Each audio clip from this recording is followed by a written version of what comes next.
Então, aos amados irmãos em Cristo que estão conosco aí, nos assistindo por essa live, né? Mais uma vez aí o assunto que nós vamos tratar nesse dia é conhecer um pouco aí a história das traduções, das versões e as revisões da Bíblia Sagrada. Então, desde já, Deus abençoe a sua vida e que você possa estar junto conosco aí participando desse momento ímpar, tá bom?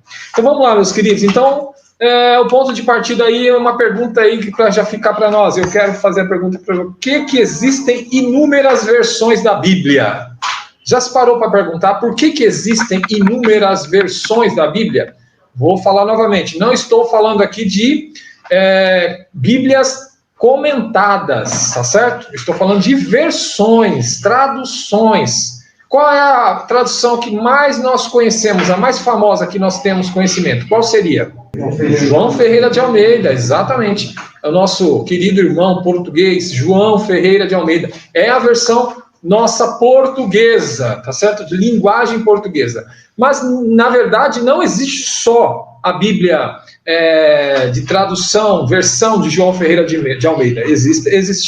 Existem e ao longo da história foi sendo compilado outras versões, tá bom? Vamos tentar entender aí um pouquinho o que a gente vai falar, tá? Quando a gente vai falar sobre traduções, versões, revisões e paráfrases, primeiro a gente vai tentar entender o que significa tradução. Vamos lá. Tradução. Então, quando a gente vai falar sobre tradução, a verdade é que tradução é uma atividade que abrange o quê? A interpretação do significado de um texto em uma língua. É a produção de um novo texto em outra língua com sentido equivalente. Ou seja, é mais ou menos assim, seria uma transposição de uma composição literária de uma língua para outra. Seria mais ou menos assim. Basicamente é isso. É a tradução, ou seja, a transposição de uma determinada língua para uma outra língua. Nós conhecemos aí, falamos bastante sobre a Septuaginta, que aqueles 72 anciãos, a mando de Ptolomeu, que era, no caso, a dinastia daquele momento, que era o império do momento, que era o império grego-macedônio, né, por meados do século III a.C., esse Ptolomeu lá pede para que os judeus, aqueles 72 judeus, traduzissem, né, as escrituras do Antigo Testamento da língua hebraica para o grego, ou seja, eles tinham que pegar, fazer uma transliteração, ou seja, uma tradução genuína do Antigo Testamento que estava no hebraico para o grego, tá certo? Por quê? Qual era a finalidade disso? Tem uma finalidade, né?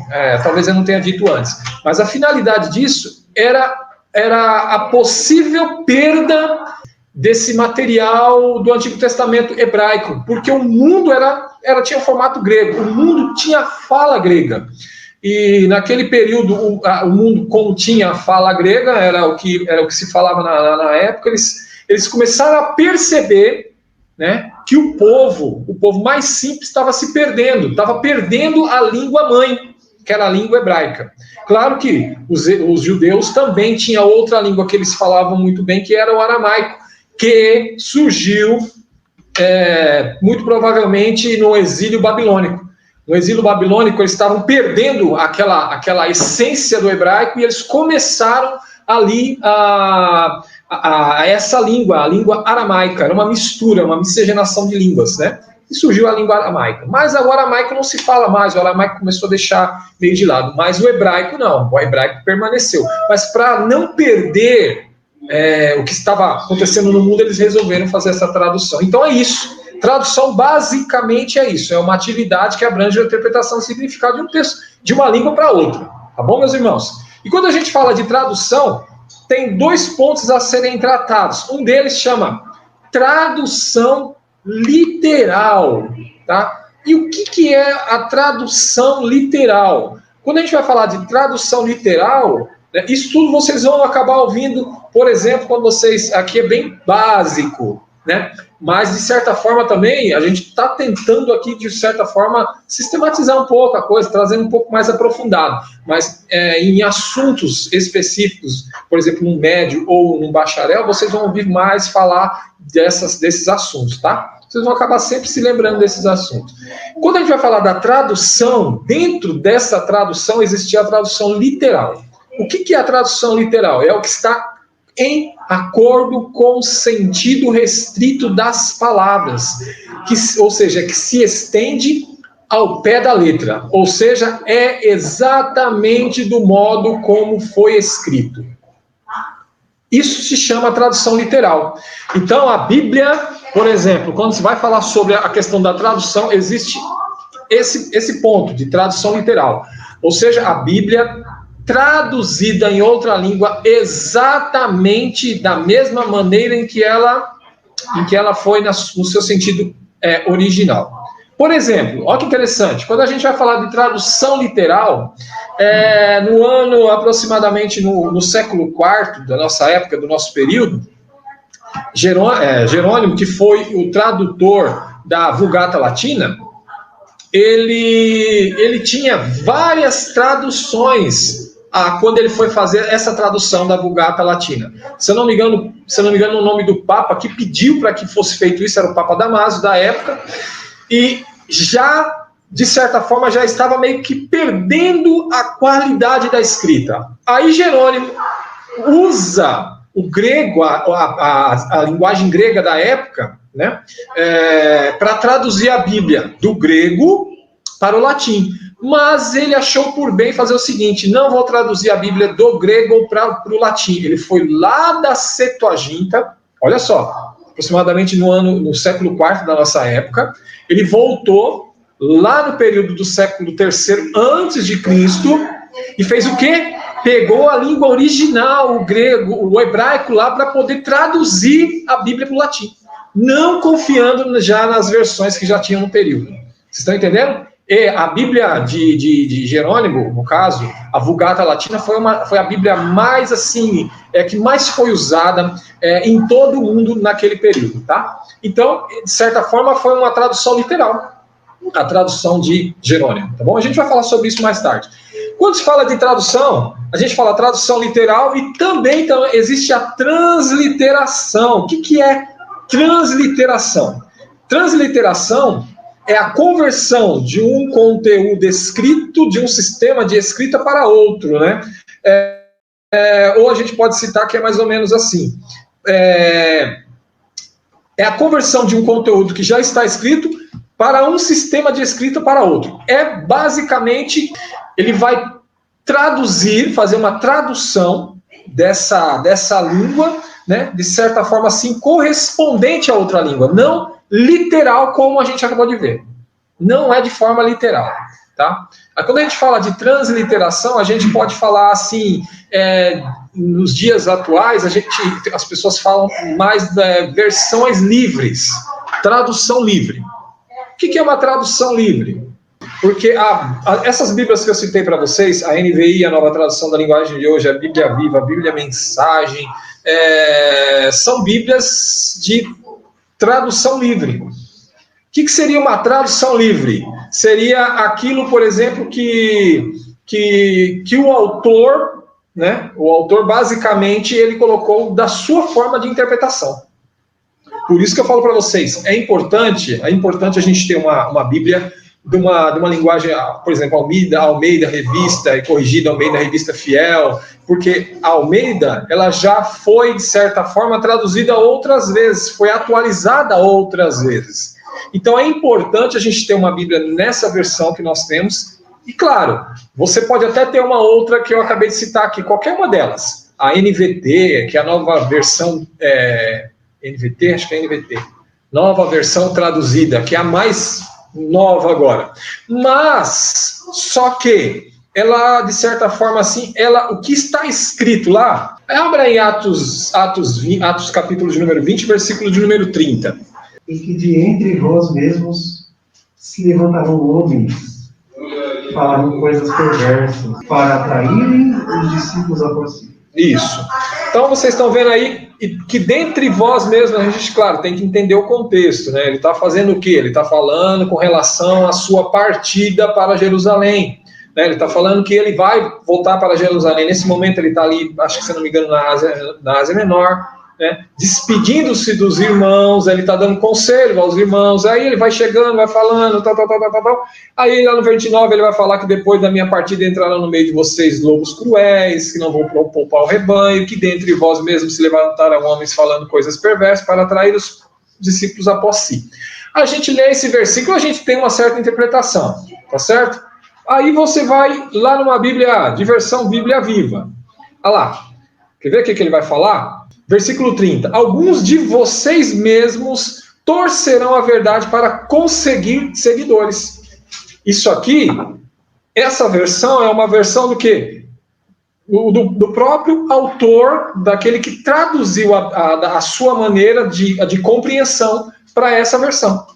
Está errado? Não está errado. É a maneira com que ele fez a compreensão. Ele pode ter muito bem puxado do grego, do hebraico, para trazer essa versão. Mas o ideal mesmo seria fazer o quê? Pegar o texto que está lá no original e tentar fazer uma compreensão melhor da língua original dela. Então foi isso, por exemplo, que Jerônimo fez. Ele não pegou o que já tinha escrito lá. Ele foi lá e pegou lá da Septuaginta. Entendeu? Para não ter problema. Então, é por isso que eu falo para vocês, é importante ter sim uma Bíblia de uma versão dessa, mas a gente tem que tomar um certo cuidado, tá bom, meus irmãos? Com o que realmente está escrito. O que é interessante, se possível, tenha um dicionário bíblico, né? Um dicionário bíblico, ou se de preferência aí uma Bíblia, ou um dicionário de grego e hebraico, que vai ter uma compreensão melhor. Né? E se for melhor ainda, faça um curso de hebraico, faça um curso de grego, aí o negócio fica bom, hein? Tá certo? Então, assim, por isso que a gente tem que tomar um certo cuidado quanto à questão da transliteração, porque isso se chama tradução livre, ou seja, o autor coloca o seu próprio contexto, sua própria ideia. Por isso que a gente também tem que tomar muito cuidado. Eu tenho algumas Bíblias, tenho Bíblias de comentário, mas a gente tem que tomar um certo cuidado com o comentário, porque nem sempre o que está comentando é de fato o que está dentro do texto, que é de fato o que está acontecendo. Tá bom, meus irmãos? Tá. O que mais a gente pode falar? Tá, a gente pode falar, por exemplo, da diversão. O que é versão? É o mesmo, por exemplo, que tradução, né? Quando você vai falar de versão, basicamente é a mesma coisa que tradução. De um texto, de uma língua para outra. De uma língua estrangeira para uma língua nativa, tá certo? Ou seja, vai falar tecnicamente aí de uma língua original, né? Para uma outra língua que ainda que comumente se negligencia essa distinção, tá? Então, praticamente é isso. Versão é a mesma coisa que tradução, pode se considerar assim, de um texto, de uma língua para uma outra língua, tá bom? Ou seja, principalmente quando essa língua é de origem nativa ou origem estrangeira. Isso é versão. O que mais a gente pode falar aí? Tem essa paráfrase, que paráfrase é basicamente como se a gente considerasse quase praticamente como se fosse a transliteração. O que é paráfrase? Paráfrase é um tipo de texto elaborado com base em outro texto já existente. Existe um outro texto, então vai se criar um texto elaborado já com alguma coisa que é existente. Não traduzido literalmente, tá certo? E é conhecido pelos leitores mantendo a ideia do texto original. Ou seja, significa interpretar um texto com palavras o quê? Próprias, tá bom? Mantendo o seu sentido original. Mantenha o sentido original, como eu acabei de mostrar para vocês. A Bíblia Viva ela tem lá a sua interpretação, né? Não mudou a originalidade, tá certo? Mas é de linguagem livre, ou seja, é isso que se chama paráfrase, tá? E é interessante quando a gente vai falar de paráfrase, por exemplo, dentro da linguagem judaica, existe o chamado Midrash. Midrash é basicamente isso, a Midrash, que seriam palavras que os judeus usam, de certa forma, sem fugir do sentido original, mas para, de certa forma, ajudar os judeus na linguagem da sua língua, tá bom? Não é de forma literal, tá? Versões e traduções, vamos compreender. O que são aí, esse negócio aí, meu irmão? Targums. Os Targums, na verdade, o que é um Targum?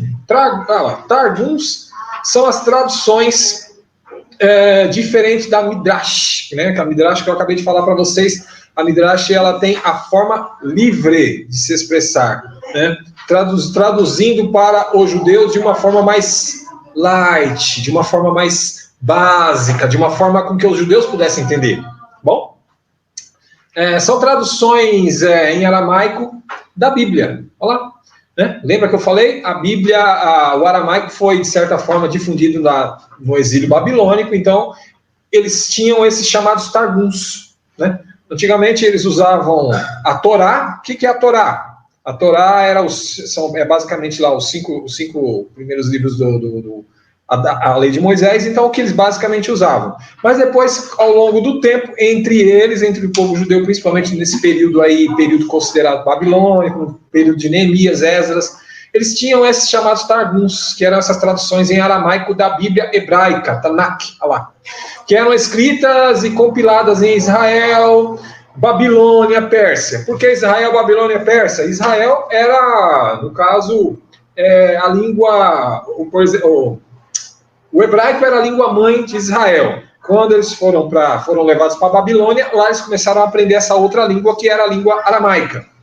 Posteriormente à Babilônia, qual foi o império que dominou? O Império Medo-Persa. E aí eles já falavam fluentemente essa língua chamada, no caso, o aramaico. Por isso que está aí compiladas em Israel, Babilônia e Pérsia. Da época, no caso, do Segundo Templo, até o início da Idade Média. Quando foi o início da Idade Média? O início da Idade Média foi mais ou menos lá aproximadamente no século VI, 5 ou 6, já da nossa época. Olha só, então, eles usaram esse escrito nos Targums até mais ou menos esse período da Idade Média. A Idade Média, aí, para quem não sabe, ela teve aí um período de mais ou menos 1000 anos, né? Entre o ano 500 e até mais ou menos o ano 1500, quase o ano 1600. Né? E é interessante que eu comecei a pesquisar sobre a Idade Média. Eu sei que talvez não tenha muito a ver com a aula, mas eu comecei a pesquisar sobre a Idade Média, irmãos. Olha, é muito interessante. Porque quando a gente vê naqueles filmes, né, aquele pessoal usando aqueles cabelão bonito, né, branquinho, né, aquelas perucas, aquelas mulheres usando aqueles vestidos gigantes, bonito, né, aquele povo tudo branquinho, você fala, nossa, que povo mais bonito, aciado.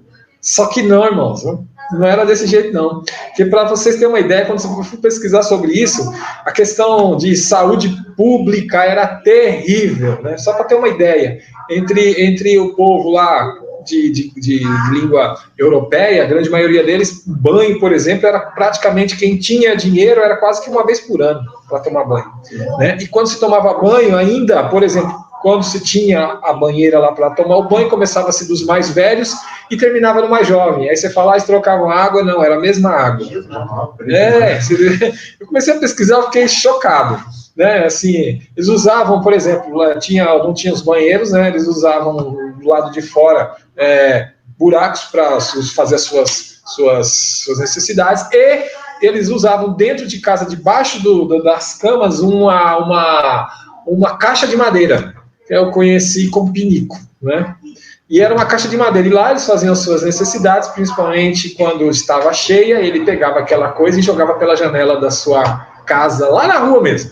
Então você imagina a sujeira que era. Então, irmãos, eu fiquei assim enojado de ver tanta coisa que a gente só vê em filme lindo e maravilhoso, mas a realidade é outra, né? Outra coisa também, imagina isso entre os ricos, coitado dos pobres, né? Você imagina? Dos ricos, você tá falando? Dos ricos. Aquela era do espartilho, aquela pose toda. Não, existiu aquilo. Mas assim, a questão de asseio, não. Asseio era. Eles usavam aqueles pós no rosto, porque para eles era uma demonstração da nobreza, ficar clarinho, né? Não poderiam ter rosto escuro, mais bronzeado, coisas desse tipo. Se bem que, né, em partes da Europa não era bem assim, né? Mas eles usavam muito. E usavam também um produto dentro desse pó, que era muito chumbo, eles não sabiam, e muitas vezes pegavam câncer, e era uma coisa de louco. Aquelas perucas, diz que tinha muito piolho, só para vocês terem uma ideia. Eram umas coisas tão assim, irmãos, eu fiquei assim, Jesus, a gente vê em filme, parece tudo tão lindo, né? tudo tão maravilhoso. E como não se escovava os dentes, por exemplo, né, no caso, é óbvio que quando um dente estragava, vinha lá, eles usavam, na verdade, o barbeiro. O barbeiro vinha e quebrava o dente da pessoa. Imagina a forma como é que era, né? É verdade. Então, e a Idade Média foi isso, né? Nesse período aí, entre o século VI até o século XVI aproximadamente, tá? Vamos lá. Graças a Deus, Senhor. Obrigado por ter banheiro, Deus. Mas eu vou falar aqui do Pentateuco Samaritano. O que era o Pentateuco Samaritano? Quando vai falar sobre Pentateuco Samaritano, né, já dá para ter uma ideia aí.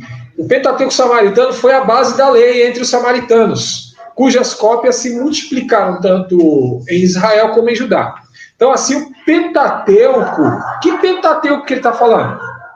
Falando da lei de Moisés. Olha que interessante. Você lembra lá quando Jesus encontrou aquela mulher lá no poço? Foi? Onde Jesus estava? É João capítulo de número 4, né? João 4.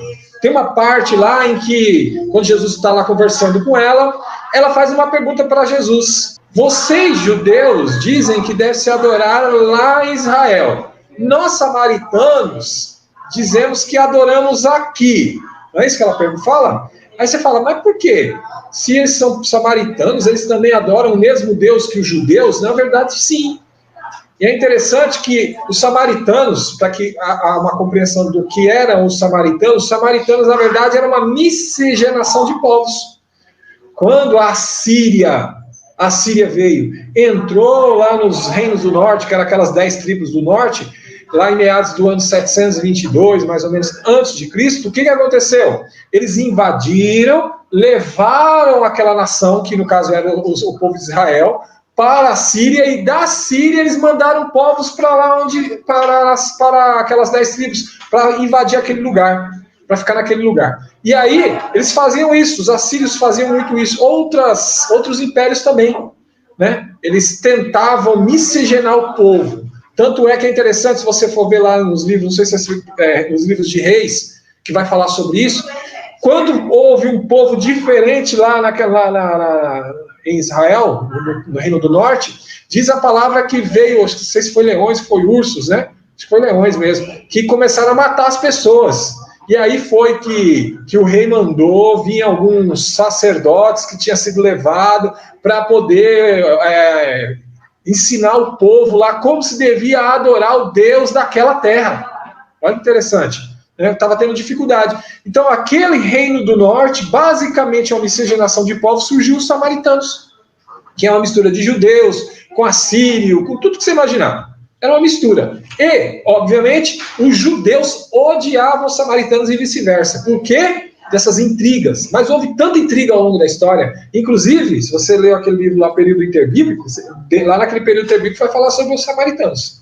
Vai falar sobre as intrigas, cada coisa doida que tem lá.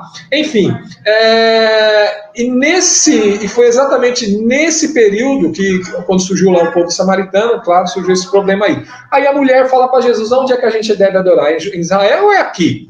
Né? Por quê? Porque eles adoravam, na verdade,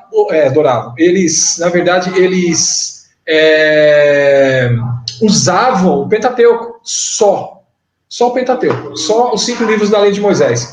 Os demais eles não usavam, já o povo de Israel usava. Além do Pentateuco, eles usavam os livros históricos, usavam também os livros poéticos, usavam também os livros proféticos.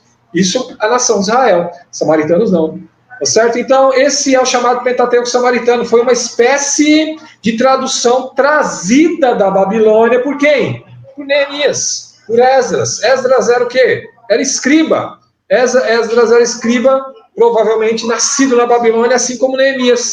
Quando eles estão voltando para Jerusalém, quando eles estão voltando para sua pátria, eles trazem consigo um pouco desse chamado Pentateuco Samaritano. Interessante, né? Então foi também uma certa tradução.